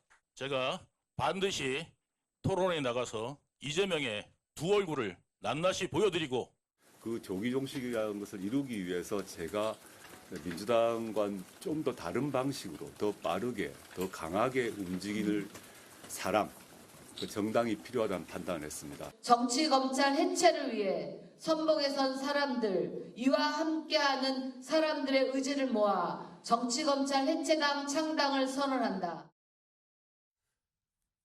자, 아까 4명 등장한 화면 있거든요. 그거 좀 다시 불러오는데 그 아래 이유가 써 있어요. 보겠습니다. 여기 보면 정유라, 안민석 의원 잡겠다. 우산 출마. 이 뜻을 밝혔죠. 특정 국회의원을 잡겠다고 간다는 거예요. 유동규, 개항을 출마 선언했죠. 이재명보다 나 잘한다. 나 가만히 있을 수 없다. 이재명 잡으러 간다. 이겁니다, 이유가. 그러니까 뭔가 복수 느낌이 확 나죠, 지금.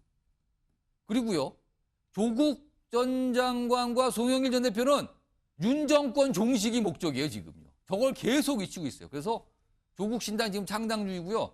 송영길 전 대표는 당 이름이 나왔어요. 민주혁신당. 민주당하고 비슷한데요, 상당히.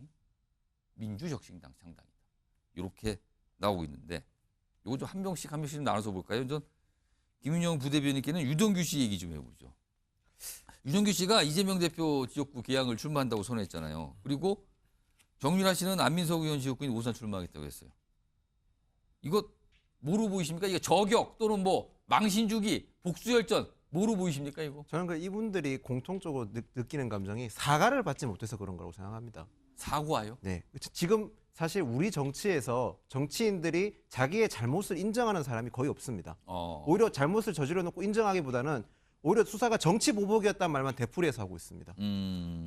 사과를 받지 못한 저분들의 입장에서는 자신들에게 잘못을 저지른 정치인을 찾아가서 제대로 된 목소리를 듣고 사과를 요구할 수 있는 방법이 출마밖에 없기 때문에 출마하는 이유는 사과하세요, 사과하세요 이 목적인 저는 거예요? 그 목적이라고 보고 있습니다. 그럼 사과하면은 바로 후보 사퇴합니까? 후보 사퇴하지는 않을 것 같습니다. 저분들은 사과뿐만 아니라 더 나아가서 자신들이 당했는 것까지 복수하고 싶을 텐데 정치인들이 면책특권에 뒤에 숨어가지고 제대로 또 매번 발을 회피하거나 숨는 경우가 많지 않습니까? 그런 게 지금 현재 우리 정치가 굉장히 잘못 가고 있다. 저는 그렇게 보고 있습니다. 아까 4명 나와 있는 사진 다시 한번 좀 불러오겠습니다. 그 이유까지 써 있는 거 다시 한번 좀 보죠. 지금 앞서서 정유라, 유동규 씨 얘기 잠깐 했는데 조국, 송영길 두 인물은 소영주 부대변인께. 네. 특히요.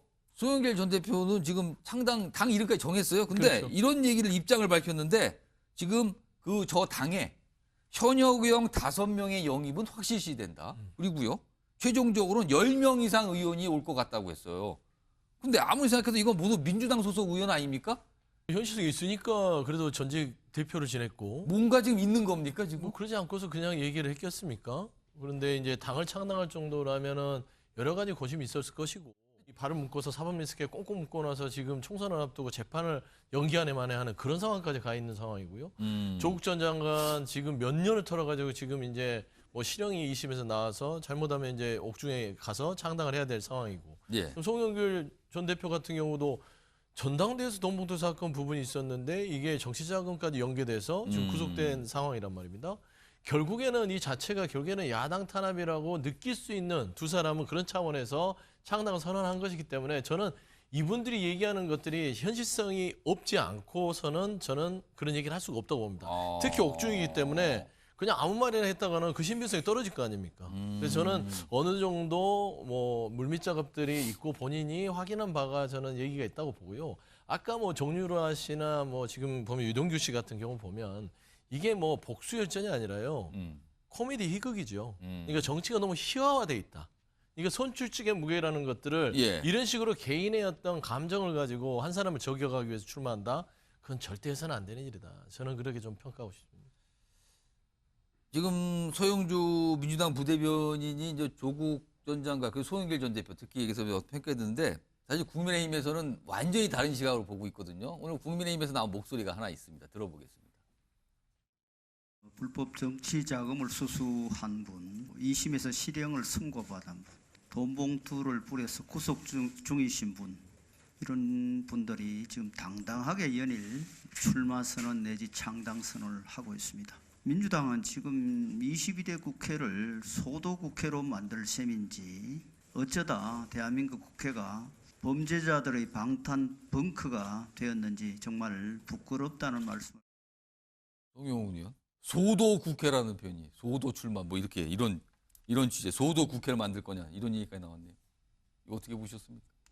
정말 뭐라고 말을 해야 될지 모를 정도로 창피한 일들이 벌어지고 있죠. 지금 그 조국 전 장관도 2심까지 징역 2년 실형을 선고받았으면은 이쯤에서 자중하고 오히려 그동안에 나라를 두동강 낸 것에 대해서 반성하고 자중하셔야죠. 그리고 송영길 전 대표 같은 경우도 이미 지금 구속된 상태 아닙니까? 그 예. 옥중 출마는 20세기 때나 있었던 일이고 우리가 그 민주화되기 전에나 있었던 일이에요. 21세기 들어와서 누가 옥중 출마를 한 적이 있고 옥중에서 당을 만든 적이 있는지 저는 기억이 나지 않습니다. 혹시 저 송영길 전 대표가 그래도 민주당 대표였으니까 혹시 민주당에서 나오신 패널 분들 중에 그런 사례 아시면 좀 알려주시면 좋겠습니다. 옥중 출마나 옥중 창당을 한 사례가 이게 옥중 출마라고 기정사실한 건 없어요. 사실관계는 확실한 게 옥중 창당은 뭐 좀 이례적이긴 하나 예. 지금 송영길 전 대표나 조국 장관이 본인들이 출마해서 배지를 달겠다고 얘기한 적은 없습니다.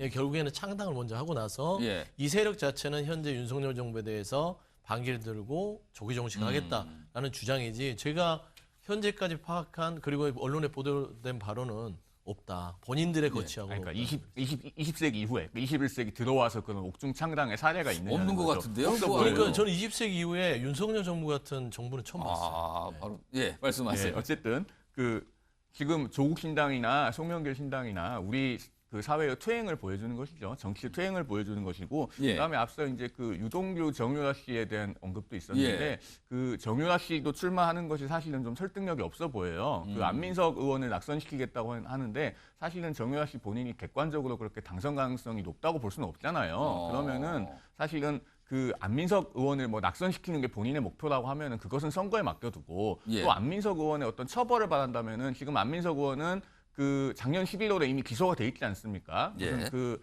최순실 씨의 은닉 재산이 뭐 독일에 몇 조가 있다. 그것을 자기가 독일 검사로부터 확인했다 그랬는데 수사기관이 독일 수사당국으로부터 자료를 받아보니까 그런 게 없어서 지금 기소가 됐어요. 그러면은 아마 그게 허위 사실로 법원에서 인정이 된다면은 또 예. 거기에 대해서 상응하는 책임을 받을 겁니다. 그러니까 정치적으로나 사법적으로나 현재 앞으로 치러질 선거 또 진행 중인 사법 절차에 맡겨두고 좀 자중하는 것이 바람직하지 않을까 하는 생각이 듭니다. 예, 소지영 의원님. 네, 뭐 자중하고 하는 게 맞긴 한데 또 정유라 씨 같은 경우는 사실 이제 출마에 대한 자유는 있는 것인데 후원금을 저렇게 후보자 등록하고 후원 계좌를 열어야 되는 것인데요. 즉 개인 계좌를 통해서 선거 자금을 하게 되면 또 정치자금법 위반 소지가 아니고 위반입니다.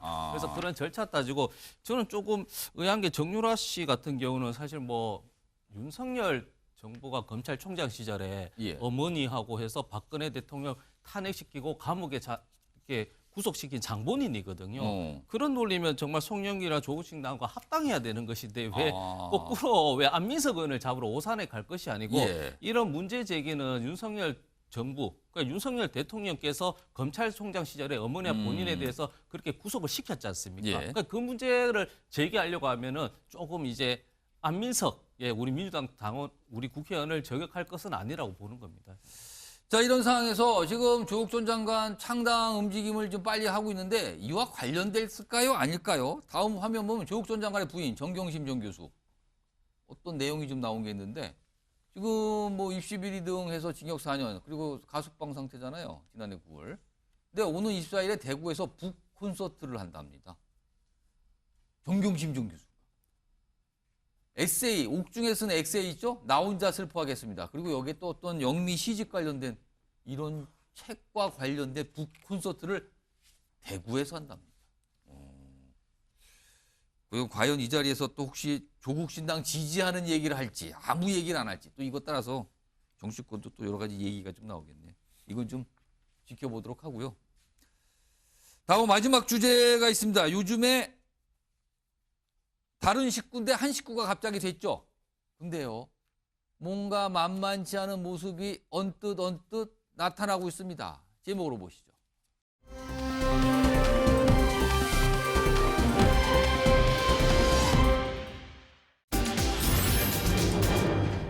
뭐가 터졌어요.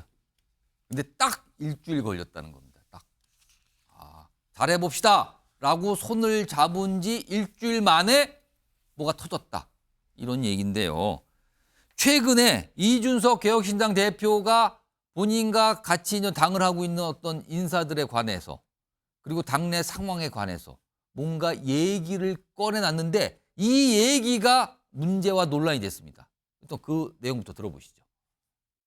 저희 원래 통합 전에 개혁신당 당원들의 지지 강도가 센 편이기 때문에 당의 주류적인 시각은 개혁신당 당원들의 생각이라 봐야겠죠. 류호정 의원이 지금 상태대로라면은 통합된 개혁신당에서 주류적인 위치나 주류적인 어떤 그런 생각으로 자리 잡기는 어려울 겁니다. 좀 당의 주류적인 어떤 당원들이나 시각 입장에서 류호정 의원의 그런 정책 제안이나 시각이 많이 반영되지는 않을 것 같다. 무슨 주류 그리고 누구는 주류가 안 되고요. 뭐 이런 얘기를 꺼내놓는답니다. 이런 게 있었는데 이게 당내에서 조금씩 얘기가 됐는데 그런 가운데요. 다음 현상이 나타났습니다. 화면에 있습니다. 오늘 원래 최고위원회의가 예정됐는데 어제 오후에 갑자기 취소가 됐다 그러네요. 근데 이준석 대표가 취소 요청해서 취소가 됐대요. 그리고 이와 관련해서 이게 언론 보도에 나왔어요. 다음 보겠습니다. 언론 보도에 따르면 관계자가 설명을 합니다. 전날 오전까지 분위기가 좋았는데 오후에 이준석 우리가 주류 발언 이거 관련된 거 그리고 배복주 전 정의당 부대표인가요? 이분에 대한 입당 소위 등으로 분위기가 확 바뀌었다. 그것 때문에 이 회의가 취소된 거 이게 영향받은 거 아니야 이런 얘기가 나와요. 그리고 좀 나오는 거 보면은요 이 취소 관련해서요 다음 주로 수년됐다. 근데 저게 살짝 납득은 안다는 게 원래 지금 개혁신당 최고위원회의를 월수금 열기로 됐거든요. 그러면 월요일 수년이 아니라 금요일 게 안 한 거잖아요 지금. 뭐 이상하게 됐네. 김윤영 부대변인 이거 뭘로 봐야 됩니까? 이상한지 뭘로 이해하고 계십니까? 저는 예정된 파행으로 봤습니다. 저게 파행을 안 될 수 없는 구조지 않습니까? 저기 앉아 계신 분들 면면을 자세히 보시면 절대 같은 자리에 있을 수 없는 분들이죠. 살아온 환경이라든지 아니면 정치적 지향점이라든지 이때까지 했던 발언들을 봤을 때 어떻게 한 군데 모을 수 있겠습니까? 결국에는 이준석 대표가 급하고 그 3지대 세력분들이 급하기 때문에 결국 시간이 부족해서 쫓기듯이 합당했기 때문에 발생한 거고요. 합당이라는 것이 화학적 결합도 중요하고 물리적 결합도 중요한데 현재 개혁신당은 물리적, 화학적 결합 모든 게 부족한 상황이기 때문에 당연히 저렇게 파행될 수밖에 없다. 오늘 이 회의 취소된 걸 가지고 이걸 그냥 단순히 바빠서 야 오늘은 못합니다 합니까? 아니면 이건 뭔가 좀 있어 보이는 겁니까 그러면은? 이준석 대표가 주류 비주류라는 말을 했지 않습니까? 근데 이준석 대표가 국민의힘을 나가면서 제일 큰 명분을 세웠던 게 국민의힘의 주류가 다수를 장악했다는 논리였습니다. 근데 지금 그 말 하는 것 자체가 이준석 본인이 대표가 지금 개혁신당의 주류라는 걸 강조하는 것 같단 그렇습니다. 말이에요. 그러면서 자기 지지층을 달래기 위해서 행동을 하는 건데 결국 저렇게 되면 개혁신당은 아무런 성과를 얻을 수 없을 것입니다.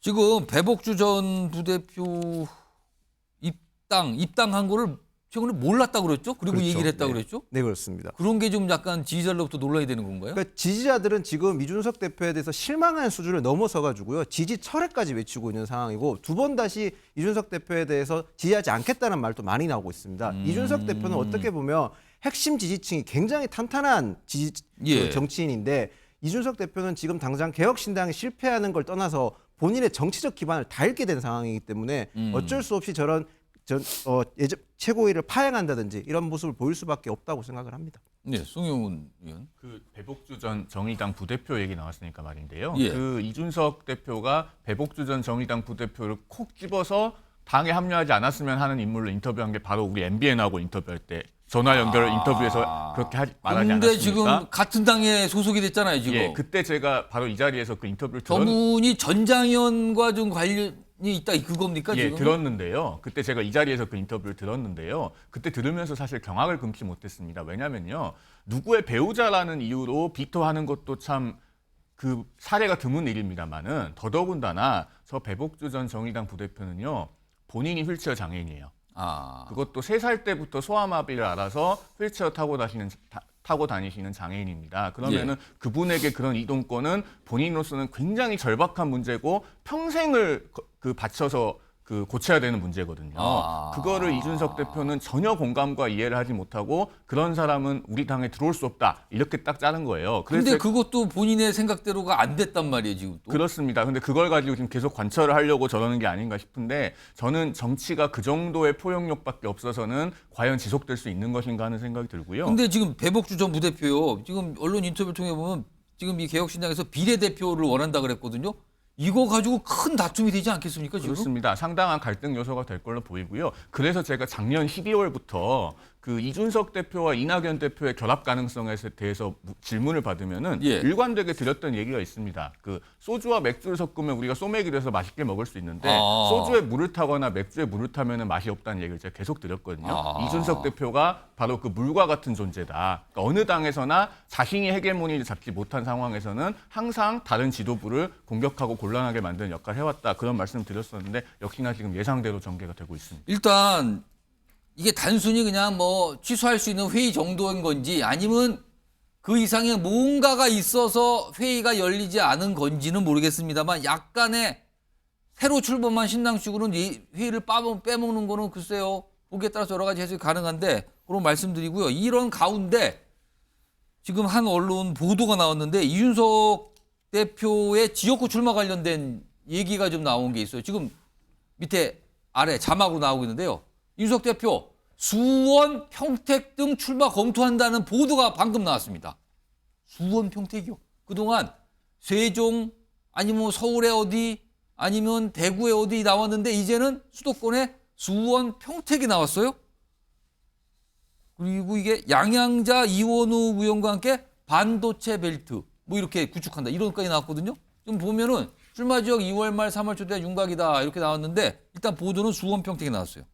소영주 부대변인 수원, 평택 가능성 이거 어떻게 보십니까? 뭐 일단 띄우는 거죠. 제가 봐서는 이준석 대표가 이제 개혁신당 쪽이 최근에 이슈가 별로 없잖아요. 그러니까 제가 봐서는 수원, 평택 등을 경기 남부에서 이 반도체 벨트라는 것도 하나의 아니었을 거예요.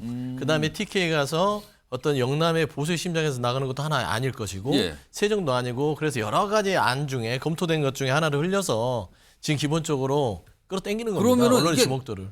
안으로 흘려보는 게 너무 많아요. 지역이 지금. 그렇죠. 제가 꽂아보면 일단 처음에 대구 얘기 나왔다가요. 서울의 노원 쪽으로 다시 나오는 거 아니냐 얘기 나왔다가 최근엔 또 세종이 나왔어요. 그럼 이번에 수원과 평택이 추가되는 겁니다.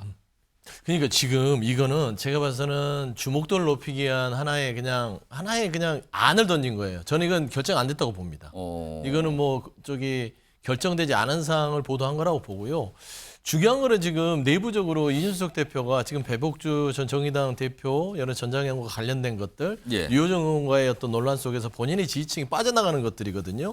결국에는 지금 아주 이질적인 집단이 합쳐서 새로운 빅텐트를 쳤는데 두 개를 다 먹으려고 하면요. 한 발도 못 나가는 거예요. 이준석 대표는 그걸 알아야 돼요.